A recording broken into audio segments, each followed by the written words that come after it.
Hello guys, welcome to our channel. ఈరోజు మనం నేతి బొబ్బట్లు పర్ఫెక్ట్గా టేస్టీగా ఎలా చేసుకోవాలో చూద్దాం. ఇది చాలా స్మూత్గా, చాలా టేస్టీగా, చాలా పర్ఫెక్ట్గా ఎలా రావాలంటే ముందుగా మనం శనగబెడలు తీసుకోవాలి. ఒక 2 సార్లు కడిగేసి బాయిల్ చేసుకోవాలి. ఈ విధంగా పొయ్యి పెట్టిన తర్వాత మైదా తీసుకొని మనం 1/2 kg పప్పుకి 1/2 kg మైదా పిండి, 1/2 kg బెల్లం తీసుకుంటాం. ఇప్పుడు ముందుగా మైదా పిండి తీసుకొని కొద్దిగా ఉప్పు, కొద్దిగా పసుపు వేసుకొని మంచిగా స్మూత్గా వచ్చే వరకు కలుపుకోవాలి. చూడండి, ఈ విధంగా మొత్తం బాగా స్మూత్గా వచ్చే వరకు కలపాలి. ఇలా పిండి అంతా బాగా స్మూత్గా వచ్చే వరకు కలిపాక ఒక 10 నిమిషాల పాటు నానబెట్టాలి. ఈ లోపల మనకు పప్పు అనేది పొయ్యిన పెట్టాం కదా, అది బాగా సగం వరకు బాయిల్ చేసుకోవాలి. చూడండి, మనకు పప్పు అనేది ఉడికిందో లేదా ఎలా చూడాలి అంటే ఈ విధంగా ఒకటి తీసుకొని కొద్దిగా పొడి పొడిగా అయ్యే వరకు ఇలా సగం బాయిల్ చేయాలంటే. ఎక్కువ ఉడికితే మనకు పర్ఫెక్ట్గా అనేది రాదు ముద్దకి. ఇప్పుడు మనం ఈ విధంగా తీసుకుంటే సరిపోతుంది. ఇప్పుడు ఆఫ్ చేసేసి చల్లారి పెట్టేసి నీళ్ళంతా సపరేట్ చేసేసి చల్లారి పెట్టుకోవాలి. ఇప్పుడు మనం పప్పు తీసుకొని ఇందులోకి సరిపడేంత బెల్లం తీసుకోవాలి. బెల్లం ముందుగా పొడి చేసి పెట్టుకొని వేసుకుంటే మిక్సీకి అనేది బాగా పడుతుంది. ఇందులోకి మనం ఇప్పుడు 2 ఇలాచీ వేసుకుంటున్నాము.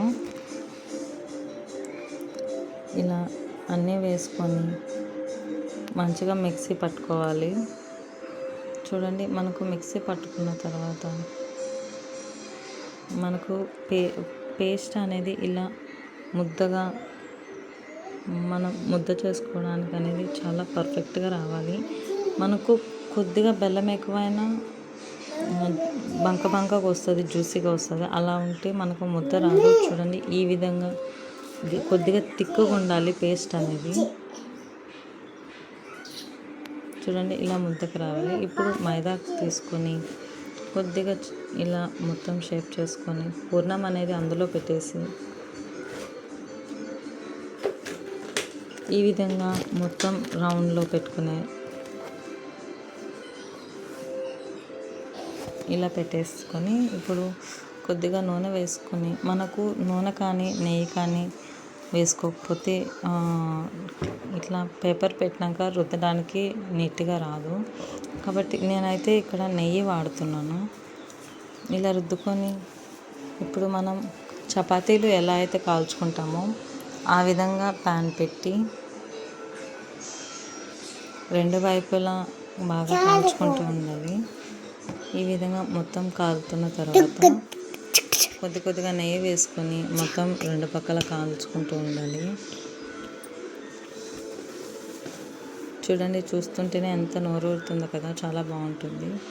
ఇలా బొబ్బట్లు అన్నీ వేసుకొని ఒక్కొక్కటిగా కాల్చుకుంటూ ఉంటే చాలా బాగుంటుంది. టేస్ట్ అనేది చాలా బాగుంటుంది. చూడండి, ఎంత స్మూత్గా ఉన్నాయో, చాలా సాఫ్ట్గా.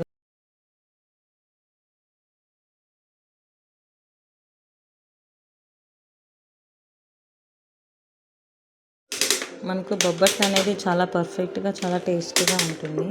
ఈ వీడియో మీకు నచ్చినట్టయితే like, share and subscribe to my channel. Thank you for